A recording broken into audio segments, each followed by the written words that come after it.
We are going to discuss attachment to the pubic bone. तो pubic bone से attachment देखते हैं. So we know this is of left side.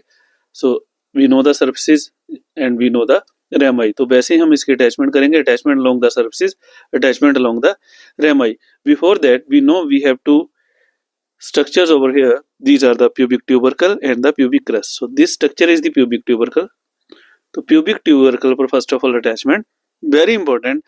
इसके ऊपर attachment होती है the medial end of the inguinal ligament. तो inguinal ligament जैसे हमने पहले भी किया, if this is the inguinal ligament, तो इंग्वाइनल लिगामेंट का ये लेफ्ट साइड है, तो इसको हम डिवाइड कर दो medial end and the lateral end. तो medial end of inguinal ligament is attached to the pubic tubercle. Lateral हमने कर लिया था एंटीरियर सुपीरियर आइलेक स्पाइन से. तो this pen is inguinal ligament. इसको इमेजिन करके हम याद कर सकते हैं. So first attachment is the medial end of the inguinal ligament. Second यहाँ पर मेल में अटैचमेंट होती है, that is the ascending loop of cremasteric muscle. Female में भी अटैचमेंट होती है लेकिन मेल में थोड़ा ज्यादा प्रोमिनेंट होता है. देन दिस एरिया, अगर इस एरिया की बात करूं, this is the pubic crest. तो प्यूबिक क्रेस्ट में दिस इज द एरिया जिसकी बात करने लगे. यहाँ क्या अटैचमेंट है? सो अगेन अगर हम इसे ऐसे रखें, दिस इज एंटीरियर और सेंटर साइड है एब्डोमेन के muscle. So straight muscle of the abdomen that is rectus abdominis. तो रेक्टस एब्डोमिनस का lateral head from lateral and medial head from medial.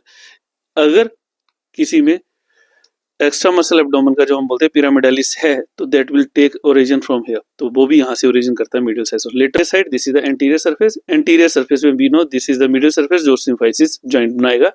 So this is the angle. Crest से हम anterior ऐसे करें तो this is the angle. So from this angle there is the origin of adductor longus. सो यहाँ से we have the origin of adductor longus muscle.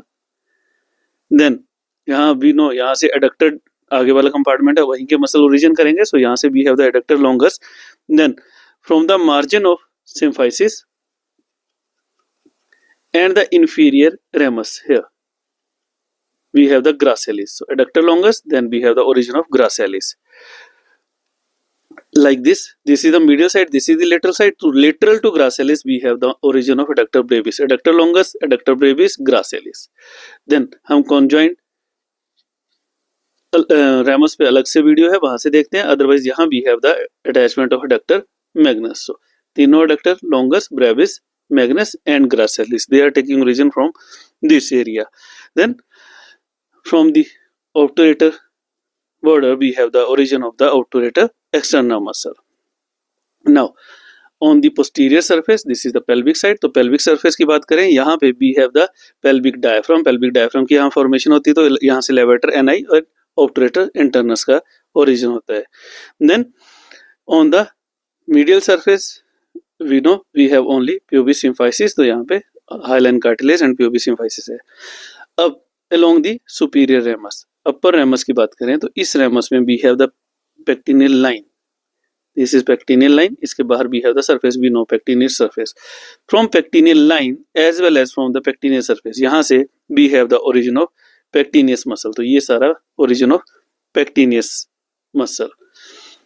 On the medial side or on the pelvic side, on the inner side of this superior ramus, we have the origin of conjoint tendon.